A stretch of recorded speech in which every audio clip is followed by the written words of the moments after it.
Olá, no Mulher em Foco de hoje o assunto é a menopausa. Vamos falar sobre o que é possível fazer para amenizar alguns sintomas que atingem as mulheres normalmente a partir dos 45 anos, como as fortes ondas de calor, as palpitações e as alterações de humor.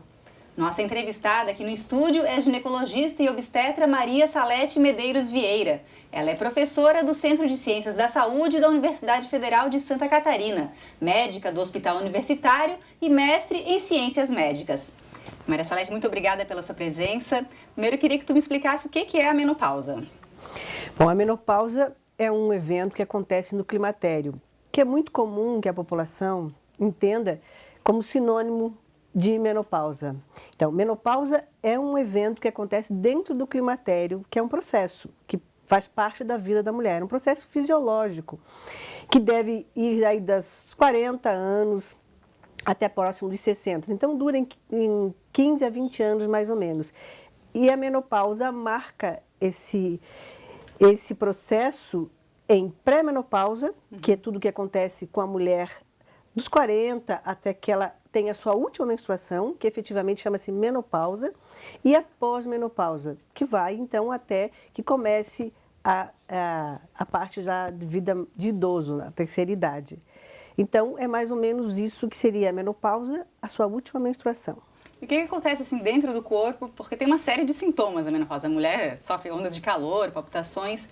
Internamente, o que acontece para resultar nisso tudo? E por isso que é importante a gente dividir, então, em pré-menopausa e pós-menopausa. Porque há coisas que são mais comuns dentro da pré-menopausa, quer dizer, antes de que você efetivamente tenha a sua última menstruação, e tem eventos e tem fenômenos que acontecem, sintomas, né, que acontecem depois da menopausa.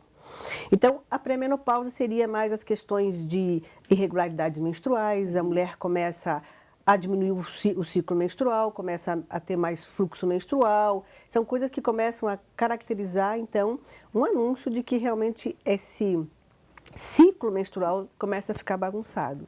Depois nós vamos ter, então, um alongamento desses ciclos. E ela começa a menstruar a cada 60 dias, a cada 3 meses, menstrua a 1 mês e meio. Então, começa uma irregularidade de espaçamento maior dessa menstruação.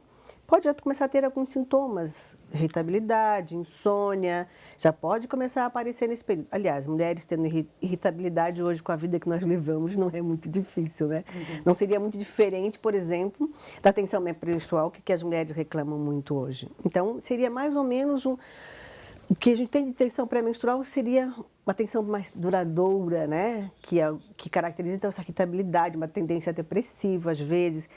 Então, depende muito do padrão de cada mulher. E após a menopausa, então, nós vamos ter que começar a ter algumas coisas que seria a ausência da menstruação, porque nós já menstruamos a última vez, e isso normalmente é feito quando eu passo 1 ano sem menstruar, então eu digo, eu menopausei lá no dia 3 de março de 2012, entendeu? Então, é retrospectivo esse diagnóstico, porque eu preciso viver o ano inteiro para dizer que eu já menopausei. E aí eu vou ter, então, algumas alterações que seriam mais decorrentes da minha falta, então, de hormônio. Porque se eu deixei de ciclar, significa que eu deixei de ovular, eu deixei de ter a produção dos meus hormônios principais que me dá todas as características de trofismo, que a gente chama, né? A pele, a parte de secura vaginal, a tendência também de ficar mais... Como um envelhecimento que é natural, a pele fica mais fina. Então, eu começo a ter essa alteração que tem muito a ver com o estrogênio, né? Que é o hormônio que nos caracteriza de feminina, que é produzido cada vez que eu ovulo. Eu tenho essa dosagem aumentada de hormônio, só que eu deixo de ter ovulação. Então, aí eu deixo de ter essa produção desse hormônio, que é extremamente importante para manter essas características. E aí eu começo a ter as alterações de trofismo vaginal, que são a vagina mais seca, que me dispõe a eu ter dificuldade na própria atividade sexual, que seria a dispareunia, tendência a ter infecção urinária, porque daí eu já não tenho a mesma saúde daquela mucosa vaginal.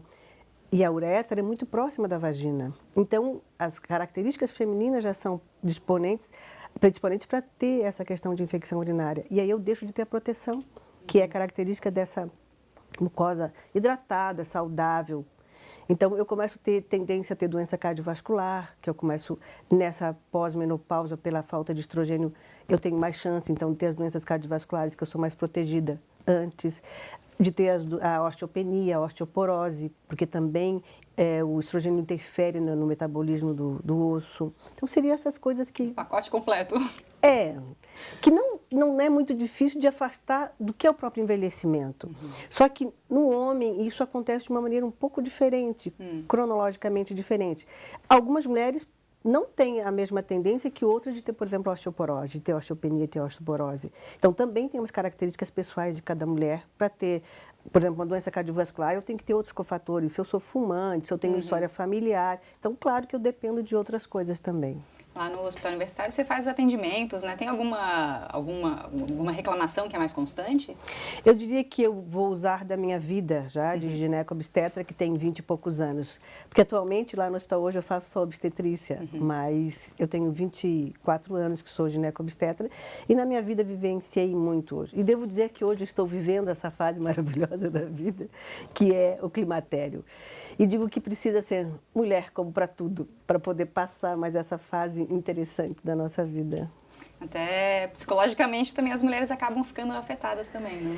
Sim, porque além disso, com isso você pensa que você está 45, 50 anos, os seus filhos já começam a ter independência. Essa questão do ninho vazio é exatamente nessa fase.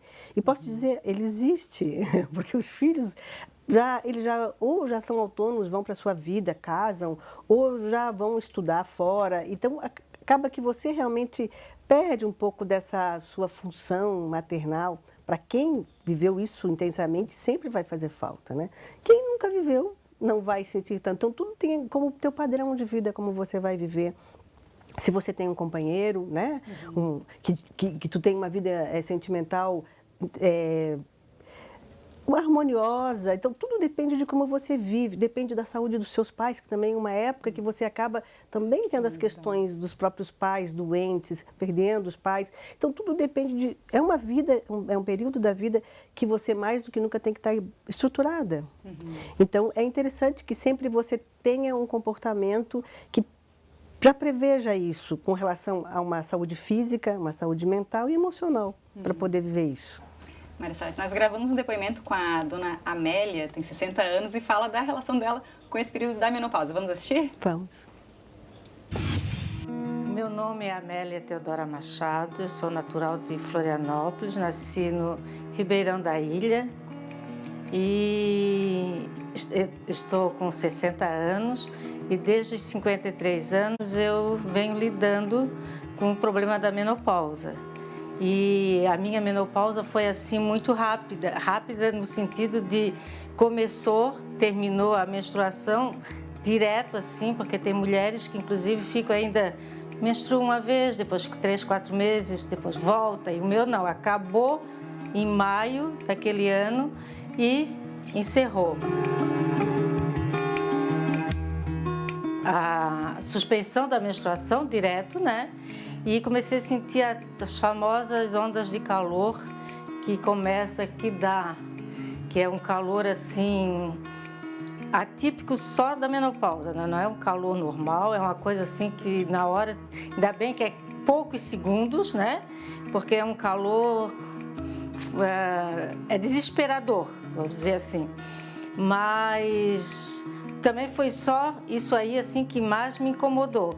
Teve a mudança de humor que tem até hoje. Eu não queria tomar hormônio, que geralmente todas as mulheres entram na menopausa têm que tomar hormônio, né, para recuperar aquilo que o organismo está perdendo, né? Então eu apelei para o lado mais natural, que eu faço acupuntura e tomo apenas um remédio que é fitoterápico para a onda de calor, porque é o que eu mais me incomodo, né? E hoje, tomando remédio, fazendo as sessões de acupuntura uma vez por mês, eu melhorei assim 95%. A minha vida hoje é aquela vida sem menstruação, né? Que a maioria das mulheres é um sonho, não é? Principalmente quem começa muito novinha, né? Como foi o meu caso. Mas, tirando aqueles probleminhas, né, que teve no início, hoje eu levo a vida normal, nem lembro disso. Isso aí não me traz assim, nada nem de fundo psicológico, nada disso. Vida normal. As mulheres não devem ficar sofrendo por antecedência, entendesse? Porque cada caso é um caso, tem mulheres que não sentem, tem outras, né, que sentem muito, além do calorão, tem desconforto natural, né? E eu acho que não deve se sofrer por antecedência. Fica calma que tudo dá certo no final. Porque a menopausa, como a menstruação, não é doença. É um ciclo natural da mulher, né?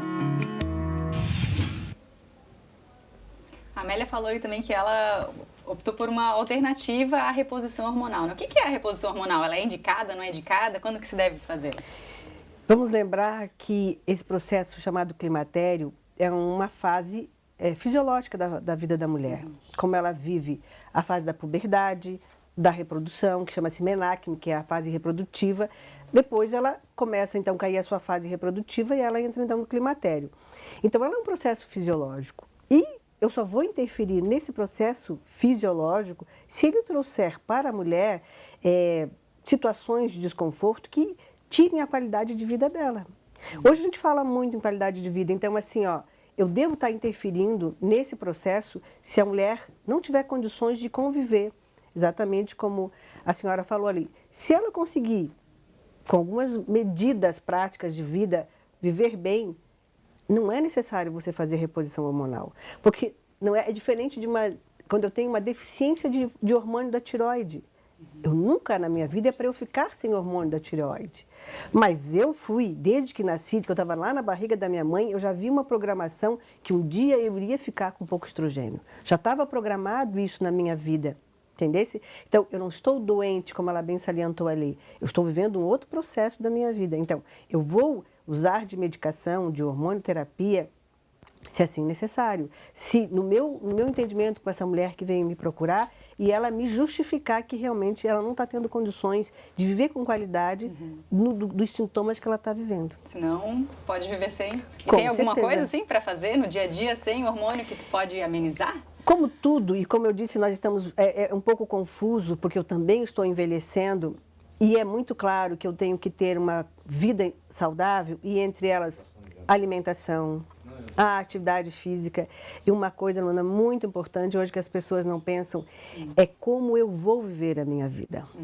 O que de estresse eu vou botar dentro dela, o quanto eu vou andar nesse trânsito interessante dessa cidade, o que eu vou correr de lá para cá, porque eu tenho que cumprir as minhas atividades. E isso está cobrando da mulher, com certeza. Então, eu penso que nós temos que viver no sentido de que eu tenho que ter uma vida, por exemplo, a ludoterapia, né? O que eu tenho que me dá prazer para mim, o que eu faço nessa correria de segunda a segunda, qual é o tempo que eu dedico para o que é bom para mim, para o que eu gosto de fazer. É uma pintura, é um trabalho manual, é um trabalho voluntário. Então, esse contexto de uma atividade física, uma boa alimentação, uma ludoterapia, eu estaria tentando prevenir algumas coisas decorrentes desse processo da vida. Pode influenciar mesmo, então, realmente. Sim, influencia. A gente sabe que a alimentação, se eu fazer atividade física e ter uma alimentação rica em cálcio, eu vou diminuir a minha chance de eu ter osteopenia, osteoporose. De doença cardiovascular, se eu tiver uma alimentação que não seja gordurosa, que seja uma alimentação saudável, que eu tenha atividade física, eu também vou diminuir a minha chance de ter doença cardiovascular. Entendeu? Então, isso eu vou estar trabalhando. E se eu tiver uma vida menos estressada, eu vou também diminuir as minhas questões emocionais, o meu estresse que eu vou ter no futuro, entendeu? Quando eu chegar nessa vida, eu preciso trabalhar esses fatores. Marcelete, nosso tempo já está acabando, infelizmente. Se quiseres passar um recado para as mulheres que estão nos assistindo, qual que seria? Eu diria que elas devem viver bem e nunca esquecer que ser mulher é uma coisa maravilhosa. Agora, nós temos que ser mulher, não querer ser homens, entendeu? Nós podemos nós somos iguais, temos direitos, mas nós somos nós. Nós temos muito mais qualidades no sentido que precisam ser usadas. Por exemplo, a nossa intuição, a nossa parte emocional, a nossa parte de doçura, de serenidade. Isso eu acho que é ser mulher. E isso não nos faz menor, só nos faz muito maiores. Muito obrigada pela entrevista. Mulher em Foco vai ficando por aqui. Obrigada pela audiência e até a próxima.